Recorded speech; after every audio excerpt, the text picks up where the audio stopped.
अस्सलाम वालेकुम। मेरे फ्रेशिया के बहुत अच्छे व्यूअर्स, मेरे स्टूडेंट्स और मेरी फ्रेशिया फैमिली। आपको पता है कि बहुत सारी प्रोडक्ट्स के इंट्रोडक्शन के साथ साथ हम लोग जो है कोशिश करते हैं कि डेमोन्स्ट्रेशंस भी आप लोगों को दें, लेकिन आज स्पेसिफिकली जिस प्रोडक्ट को मैंने चूज़ किया है that is a hair straightening, actually जिसको हमारी प्रोडक्ट्स को रीबॉन्डिंग के नाम से कहा जाता है। और एक कन्फ्यूजन जो स्पेलिंग्स की भी दूर करें, it's not rebounding, it's a rebonding. Rebond का मतलब है कि हमारे जो बॉन्ड्स होते हैं बालों के, उनको जब हम लोग स्ट्रक्चरली चेंज करते हैं with chemical and a heat, तो उससे जो चेंजिंग्स आती हैं, उस बॉन्ड का जो चेंज है उसको रिबॉन्ड हम कहते हैं। नॉर्मली रिबॉन्डिंग रिलेट होती है कि कर्ली बालों को हम लोग स्ट्रेटनिंग की तरफ लेके जाते हैं।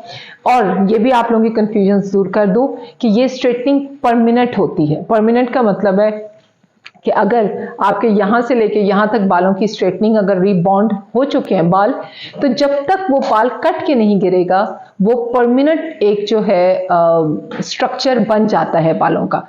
यस, वो, और आपको पता है कि आपका बाल जो है वो 6 इंचेस ग्रो करता है एक साल में, अप्रॉक्सीमेटली 6 इंचेस अगर ग्रो करता है, तो इसका मतलब है कि हमारे जो यहाँ बहुत लंबे लंबे बाल रखने का रिवाज है, तो 4-4, 5-5 साल रिबॉन्डिंग हमारे बालों में रहती है, उन बालों में जो कि प्रोसेस हुए थे न्यू ग्रोथ नहीं। न्यू ग्रोथ डेफिनेटली अपने स्ट्रक्चर के मुताबिक आती है। जब तक रिबॉन्डिंग आपके बालों में होती है, उस नॉर्मली उसका कोई भी और केमिकल प्रोसेस जो है वो ऑलमोस्ट नामुमकिन हो जाता है। ये चीज़ स्पेसिफिकली अभी मैं इसको और भी एक्सप्लेन आप लोगों को करूंगी, क्योंकि किसी भी प्रोडक्ट के जो प्रॉस एंड कॉन्स होते हैं वो सामने रख के हम लोग प्रोडक्ट स्टार्ट करते हैं कि इसमें अच्छाई और इसकी डेंजरस या इसके जो वर्क हैजर्ड्स हैं वो क्या होते हैं। सो चलते हैं प्रॉपर प्रोडक्ट्स के। पहले मैं इंट्रोड्यूस करवाऊंगी, फिर हम लोग थ्योरेटिकली देखेंगे कि रिबॉन्डिंग होती क्या है, इसके टाइमिंग्स क्या होते हैं, और इसको करते टाइम कितनी बातों का एहतियात करना पड़ता है और कहाँ कहाँ आपको अपना हाथ रोकना पड़ता है। फ्रेशिया प्रोफेशनल में स्ट्रेटनिंग क्रीम को भी हम रिबॉन्डिंग के नाम से जो है पुकारते हैं। Rebonding, straightening cream, straightening chemicals, ये सारे जो हैं, और इसको रिलैक्सर्स भी कहते हैं हम लोग। सो डिफरेंट ब्रांड नेम्स हैं। फ्रेशिया में स्ट्रेटनिंग क्रीम को हम लोग हेयर रिबॉन्डिंग के नाम से, रिबॉन्डिंग क्रीम के नाम से याद करते हैं। 2 पैकिंग्स में अवेलेबल है, एक स्मॉल पैकिंग 150 और जो हमारी बिग है दैट इज़ अ 500 ml। इसमें फिर भी स्मॉल या लार्ज साइज में आपको 2 क्रीम्स जो हैं अवेलेबल होंगी, क्रीम नंबर 1 एंड 2। नॉर्मली नहीं, ग्लोबली जो है हमारी जो क्रीम्स होती हैं रिबॉन्डिंग या स्ट्रेटनिंग की, 2 क्रीम्स के कॉम्बिनेशन से बनती हैं, क्रीम नंबर 1 एंड 2। इसको थोड़ा सा हम लोग एक्सप्लेन करने के लिए लेट्स हैव अ लुक कि हमारी रिबॉन्डिंग की जो पाउचेस हैं, और अ ब्यूटीफुल पाउच, इसमें जो है बिल्कुल सिक्योर होती है। ये एयर टाइट जो है, ये हमारे इसके जो नोजल्स हैं ये एयर टाइट होते हैं, क्योंकि ये वो प्रोडक्ट है, ये वो केमिकल या वो केमिकल है, स्ट्रॉन्ग केमिकल, जिसको हम लोग नॉर्मली लाइट और जो हवा है उससे दोनों से जो है बचा के रखते हैं। एंड और सबसे बड़ी बात, टेम्परेचर, हम नॉर्मली इनको उस टेम्परेचर पे रखते हैं जैसे रूम टेम्परेचर नॉर्मली होता है 20 से लेकर 25 तक का एक अच्छा टेम्परेचर, ना बहुत गर्म ना बहुत ठंडा, उसमें हम लोग इस प्रोडक्ट्स को रखते हैं। So our products contain 2 creams, cream number 1 and cream number 2। और ये स्पेसिफिकली ये बहुत इंपॉर्टेंट होता है कि रिबॉन्डिंग की क्रीम्स हमेशा मेंशन होंगी 1 एंड 2 के साथ, क्योंकि बहुत ये कंफ्यूजन है। दोनों क्रीम्स देखने में, इनके वजन में और स्ट्रक्चर में या शक्ल में या कलर में एक जैसी होती हैं। खुदा ना खास्ता इनकेस कभी भी ऐसे स्टिकर या आपका नाम इसका मिस प्रिंट हो जाए, या समटाइम्स केमिकल ही इनको जो है वो खराब कर देता है, तो स्मेल, हमारी क्रीम नंबर 2 जो है, आप जब भी उसको स्मेल करेंगे, हमारी नहीं, रिबॉन्डिंग की कोई भी क्रीम नंबर 2, ये दिस इज ग्लोबली, ये आपको कंफ्यूजन नहीं होगी क्योंकि ये हर जगह सेम है।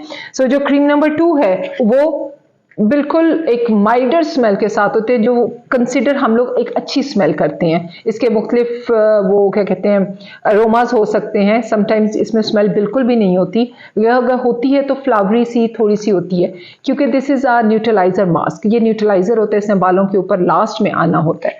लेकिन रिबॉन्डिंग क्रीम्स में जो क्रीम नंबर 1 है वो हमेशा एक बहुत ही स्ट्रॉन्ग स्मेल के साथ विच इज़ देयर, एक्चुअली बहुत स्ट्रॉन्ग स्मेल के साथ होती है। और ये स्मेल आप दुनिया में कहीं भी चले जाएं हमेशा सेम ही आपको जो है होती है, और ये बहुत स्ट्रॉन्ग होती है। इसके स्ट्रॉन्ग होने की वजह से हम लोग समझ जाते हैं कि this is cream number 1 and 2, और इस स्मॉल पैकिंग में भी उसी तरह ही आपको अवेलेबल होगा। ये पाउच कितना काफ़ी है आप लोगों के लिए, ये डिपेंड करता है बालों की लेंथ पे, उसी तरह जिस तरह आप लोग चार्ज भी बालों की लेंथ के मुताबिक करते हैं। तो ये हमारा थोड़ा सा इंट्रोडक्शन था हमारी पैकिंग का और इन पाउचेस का। और इसको सपोर्ट करने के लिए आपके पास डेफिनेटली रिबॉन्डिंग का एक पूरा कोर्स ऑफ मटेरियल्स होता है, टूल्स हैं आपके। सो फ्रेशिया में जहाँ छोटे छोटे टूल्स हमारे काम आते हैं, वहाँ सबसे जो इम्पोर्टेंट है दैट इज़ आयरन। क्योंकि एक अच्छी आयरन आपकी रिबॉन्डिंग की क्रीम्स अगर प्रोसेस कंप्लीट भी कर लें, आप अपने टाइमिंग्स को पूरा भी रखें, आप बॉन्ड प्रॉपर तौर भी तोड़ लें, और उसके बाद उसका स्ट्रेच भी बिल्कुल सही हो, यानी कि वो जो हमारे टेस्ट होते हैं बालों का सब कुछ क्लियर भी हो जाए, अगर आपकी आयरन आपका साथ नहीं देगी तो आपके पूरा प्रोसेस जो है वो रिवर्स में चला जाता है। अच्छा, रिवर्स में 100% नहीं जाता, तो वो ना यहाँ का रहता है ना वहाँ का रहता है, और बाल जो है वो कहीं मिड में एक्सट्रीमली फ्रिज खा जाता है। आपके रिबॉन्डिंग के बालों में कभी भी फ्रिज आप देखें स्ट्रेट हो गया लेकिन फ्रिजी है, दैट मीन्स कि आप मार खा गए हैं आयरन से। आयरन, एक अच्छी आयरन इस्तेमाल कीजिएगा, स्पेशली वो आयरन जिनकी प्लेट्स जो हैं सिरेमिक की या टाइटेनियम की होती हैं। स्टील प्लेट्स जो हैं आपको बिल्कुल वो रिजल्ट नहीं देती जो कि रिक्वायरमेंट होती है आपकी हीट की और प्रेसिंग की और सरफेस की। ये 3 रिक्वायरमेंट्स होती हैं जो हमारी आयरन्स कंप्लीट करती हैं, और आपका प्रोसेस जो है कंप्लीट नहीं है। बहुत सारी कंप्लेंट्स आती हैं जिसमें फ्रिजीनेस नजर आती है। तो सबसे पहला मेरा क्वेश्चन होता है कि मुझे बताएं कि आपकी हाथ में जो है आयरन वो कौन सी थी। प्लस हम अपनी रिबॉन्डिंग्स के साथ नॉर्मली एक किट बहुत शौक से रखते हैं, वो हमारी कैराफिल है। कैराफिल कहाँ कैसे यूज होगी मैं अभी आपको थेरीज में जो है थोड़ा सा उसको एक्सप्लेन करती हूँ कि क्यों हमारे पास कैराफिल होती है। और मैं कैराफिल, इस कैरेटिन को कैराफिल के नाम से जो है जानती हूँ, और मैं कैराफिल ही कहूँगी क्योंकि इस टाइप की कैरेटिन जो है मार्केट में बहुत ज़्यादा नहीं है, जो कि 100% कैरेटिन है और सपोर्ट करती हैं आपके रिबॉन्डिंग के प्रोसेस को। क्योंकि बाकी वो कैरेटिन्स जिनको आप सेम डे वॉश कहते हैं उनको आप अवॉइड करेंगे, उनको कभी भी इसको सपोर्टिंग केमिकल के तौर पे यूज़ नहीं करेंगे। बाकी हमारे डेफिनेटली ग्लव्स, आपके बाउल्स, आपके ब्रशेस, और बहुत ज़रूरी है कि आपके हाथ जो है प्रोटेक्टिव उसके gloves. This is a little material जो हमें यूज़ होगा हमारे डेमोज में। Rebonding and straightening creams globally same pattern पे काम करती हैं। इनका पीएच लेवल जो है ये ऑलमोस्ट 7.5 से स्टार्ट होता है and it goes up to 9.5। ठीक है, इसके दरमियान में इनका पीएच लेवल होता है। पीएच लेवल इस फिगर में फ्लक्चुएट करना इसलिए भी ज़रूरी है क्योंकि ये आपके बॉन्ड्स को जो है वो ब्रेक करती है, और बॉन्ड्स जो हैं वो हमारे बालों की बहुत ही स्ट्रॉन्गेस्ट प्रोटीन है जिसको नॉर्मल अल्कलाइन पे जाके ब्रेक नहीं किया जा सकता। सो मे बी अगर ये हम्बल साइड पे भी है तो it must be floating in between 7.5 to 9.5 pH level. Straightening cream करती क्या है? डेफिनेटली हम लोग स्टार्ट लेते हैं क्रीम नंबर 1 से। क्रीम नंबर 1 जो है आपके डीप साइड जो बॉन्ड्स हैं, और वो बॉन्ड जो आपके बालों को एक शक्ल देकर बैठे हैं, यानी कि आपके कर्ली हेयर हैं तो डेफिनेटली आपके बॉन्ड्स जो हैं वो वेव में होंगे, कर्ल्स में होंगे, या राउंड किस्म के बॉन्ड होंगे जो कि बिल्कुल माइक्रोस्कोपिक होते हैं।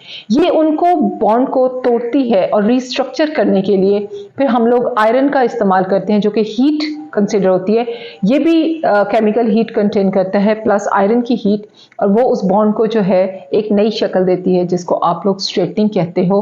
और उसके बाद क्रीम नंबर 2 न्यूट्रलाइज करती है, उस सारे काम को फिक्स करती है जो कि हमने बड़ी मेहनत से क्रीम नंबर 1 से और अपने आयरन के साथ किया होता है। So this is kind of a fixer. इन दोनों के टाइम्स जो हैं वो बहुत ज़्यादा एक दूसरे के साथ टैली करते हैं। ये नहीं हो सकता कि अगर क्रीम नंबर 1 ने आपका बॉन्ड जो है 45 मिनट्स में तोड़ा है और आप इसको सिर्फ और सिर्फ जो है 10 मिनट्स अप्लाई करो। नहीं, आपने क्रीम नंबर 1 का जितने टाइमिंग्स में बॉन्ड ब्रेक होता है किसी भी बाल का, डेफिनेटली मर्दों के बाल से लेके औरतों के डिफरेंट किस्म कैटेगरी के जो बाल होते हैं वो डिफरेंट तरीके से बॉन्ड अपना ब्रेक करते हैं, लेकिन एक एवरेज बाल जो है वो 20 मिनट से लेके 35 मिनट्स के दरमियान में जो है बॉन्ड ब्रेक करता है। लेट्स सी, अगर एक बाल क्रीम नंबर 1 के साथ 20 मिनट्स में बॉन्ड ब्रेक कर रहे हैं, तो आप 20 का हाफ यानी 50% उसको जो है लेस करेंगे, 10 मिनट्स आपके न्यूट्रलाइजर का टाइम होगा। अगर आपका ये क्रीम नंबर 1 45 मिनट्स ले गया time, which is extreme time, हम 45 मिनट्स के बाद वैसे भी क्रीम को उतार देते हैं, बॉन्ड टूटा या नहीं टूटा, वो डिफरेंट कंडीशंस हैं कि क्यों बाल 45 मिनट तक जाता है। अगर 45 मिनट तक चला भी गया है तो उसका हाफ करेंगे, यानी कि 20 से लेके 22 मिनट्स के लिए आपका न्यूट्रलाइजर। और अगर आपकी क्रीम नंबर 1 15 मिनट में बॉन्ड तोड़ती है तो इसका मतलब है कि 7 मिनट आपकी जो है क्रीम नंबर 2 अप्लाई होगी। लेकिन यहाँ पे अगर हम नीचे जाते हैं, यानी कि बिल्कुल ही बालों के टाइमिंग्स को लो पे ले जाते हैं, क्रीम नंबर 1 अगर 10 मिनट में बॉन्ड तोड़ती है तो फिर क्रीम नंबर 2 को आपको गायब करना पड़ता है, क्योंकि 10 मिनट्स में टूटे हुए बॉन्ड का मतलब है कि बाल जो है वो इतना वीक था कि 10 मिनट्स में क्रीम नंबर 1 ने उस बाल का बॉन्ड तोड़ दिया। इन केस आप किसी ऐसे बालों को बेख्याली में क्रीम लगा देते हैं जिसने सिर्फ 10 मिनट लेने हैं, 10 मिनट्स में बॉन्ड अगर ब्रेक हो गया, which is a very dangerous game, normally हम लोग बिल्कुल रिकमेंड नहीं करते, लेकिन इन केस आपसे गलती और ये उमूमन गलती से होता है। अगर 10 मिनट्स में बॉन्ड तोड़ दिया है आपकी क्रीम नंबर 1 ने, तो प्लीज़ क्रीम नंबर 2 में फिर आपने काम नहीं करना। उसके ऑल्टरनेट क्या होते हैं वो मैं अभी आपको जो है थोड़ा सा इस टाइमिंग्स के बाद एक्सप्लेन करती हूँ। सो ये हो गया टाइमिंग्स आपकी क्रीम नंबर 1 के और क्रीम नंबर 2 के टाइमिंग्स। तो क्रीम नंबर 1 के टाइमिंग्स पे डेफिनेटली आप लोगों की नज़र होगी, तो क्रीम नंबर 2 के टाइमिंग्स जो हैं आप लोग मेंशन कर सकते हैं या उसको रिकॉर्ड कर सकते हैं कि ओके ये बाल इतनी देर में टूटेगा। रिबॉन्डिंग बहुत खूबसूरत ट्रीटमेंट है, लेकिन उन बालों के लिए जिनको रिबॉन्ड चाहिए, हम नॉर्मली जो बाल मॉड्यूला के साथ होता है, यानी जिस बाल की जो है शाहरग मौजूद होती है, शाहरग का मतलब है मॉड्यूला एक बहुत ही फाइन सा जो है एक धागा बराबर बाल के अंदर एक और जो है उसकी क्या कहते हैं बैकबोन की तरह होता है, उसकी बेस की तरह होता है। अगर वो बालों में मौजूद हो तो बाल नॉर्मली मोटा, वेवी और देखने में जो है सख्त बाल फील होता है। ऐसा बाल जो है वो रिबॉन्ड के लिए सबसे बेस्ट बाल होता है, और डेफिनेटली नेचुरल अगर है तो फिर तो एक्सीलेंट काम है। ऐसे बाल मेंस हेयर हम कंसिडर करते हैं जो कि मॉड्यूला के साथ होते हैं, स्वेल्ड होते हैं, थिक बाल होता है और काम में भी टाइमिंग ज़्यादा लेते हैं। या फिर उन औरतों के बाल जो कि आपको थिक मोटा नज़र आता है, डेफिनेटली लेंथ जो है वो तो उनकी अपनी मर्जी है, लेकिन ऐसा बाल सबसे एक्सीलेंट होता है। जिस बाल पे रिबॉन्ड नहीं करनी, वो 2 किस्म के बालों को मैं कैटेगराइज करती हूँ। नंबर 1 ब्लीच हेयर, चाहे ब्लीच को 4 साल भी हो गए, अगर आपके बालों में मौजूद है, कट नहीं हुए वहां से बाल, तो उन बालों के लिए रिबॉन्ड जो है हम टोटली नो करते हैं। ये नो हमारे प्रोडक्ट्स के लिए नहीं है, ये नो जो है ये ग्लोबली जब आप अपने आप को एजुकेट करते हो, किताबों में लिखा है कि रिबॉन्ड वाले बाल जो है वो ब्लीच वाले रिबॉन्डिंग की जो क्रीम्स है वो ब्लीच वाले बालों पे नहीं आ सकती। ना ब्लीच रिबॉन्डिंग के ऊपर आ सकती है, ना रिबॉन्डिंग जो है वो ब्लीच से पहले या बाद में आप हो सकती है। बाल 100% जो हमारी ब्रेकेज होती है वो तभी होती है जब हम इस चीज़ को निगलेक्ट करते हैं, क्योंकि बहुत सारे लोग जो हैं बालों में ब्लीच करवा के स्ट्रेटनिंग लेना चाहते हैं। उसका हल है, उसका हल हमारे पास केराटिन्स के साथ है, आप उनको केराटिन्स रिकमेंड करें। इसमें हाथ डाल के और एक बहुत ही रिस्की काम जो है वो हम नहीं करते, किसी हालत में भी नहीं करते। आप इसमें चाहे मास्क डाल दें, पानी डाल दें, जितने भी आपके पास जो है दूसरे रास्ते हैं, उसके बावजूद हम बिल्कुल रिकमेंड नहीं करेंगे। एक अच्छा सुथरा काम जो है ना वो एक अच्छे सुथरे पैटर्न पे जो है होता है। ओके जी, यहाँ पे अभी जिक्र हुआ था कि जी अगर क्रीम नंबर 1 जो है 10 मिनट्स में बॉन्ड को ब्रेक कर देती है, डेफिनेटली बाल बहुत नाजुक है, या गलती से आपका ब्लीच वाले बाल पे क्रीम लग जाए, तो फिर हम क्रीम नंबर 2 को ओमिट करते हैं। यहाँ से रिलेशनशिप स्टार्ट होता है हमारी रिबॉन्डिंग क्रीम्स का केराटिन की क्रीम्स के साथ। इस्तेमाल हम क्या केराटिन, बहुत सारे क्वेश्चंस आते हैं, केराटिन और रिबॉन्डिंग को एक साथ यूज कर सकते हैं? इसका जवाब हाँ में भी है और ना में भी। केराटिन आपके पास जो है पहले उसकी आपको देखनी पड़ेगी कि क्या वो इस किस्म की केराटिन है जो रिबॉन्डिंग की क्रीम्स के साथ यूज हो सकती है, या वो उस किस्म की केराटिन है जो कि रिबॉन्डिंग की क्रीम्स के साथ यूज नहीं हो सकती। बाय नेम नहीं, लेकिन बाय नेचर में आप लोगों को थोड़ा एक्सप्लेन कर देती हूँ। रिबॉन्डिंग की केराटिन की वो क्रीम्स जो कि आपको ये कहती हैं this is a same day wash. इसमें स्ट्रेटनिंग जो है वो ज़्यादा है, जो कि हम लोग भी कैरी करते हैं, हमारे फ्रेशिया के भी प्लेटफॉर्म पे बहुत एक खूबसूरत केराटिन्स है जो कि सेम डे वॉश है और उसकी स्ट्रेटनिंग भी ज़्यादा आती है। सो डेफिनेटली फिर आपके जहन में आता है कि ये इसके अंदर कुछ ना कुछ स्ट्रेटनिंग को लाने के लिए कोई ऐसा केमिकल ज़रूर है जो कि केराटिन के साथ स्ट्रेटनिंग दे रही है। लेकिन वो केराटिन्स जो कि आपसे ये कहती है कि जी विच इज़ अ कैराफिल, ये कहती है कि ये सेम डे वॉश नहीं है, ये 3 डे प्रोसेस है, इसमें 3 दिन आपको केराटिन अपने बालों में रखना पड़ेगी। सीरीज के बाद डेमोन्स्ट्रेशंस हैं जो कि आपके बहुत ही छोटे छोटे पॉइंट्स, छोटे छोटे निक्सों को कंप्लीट करेगी।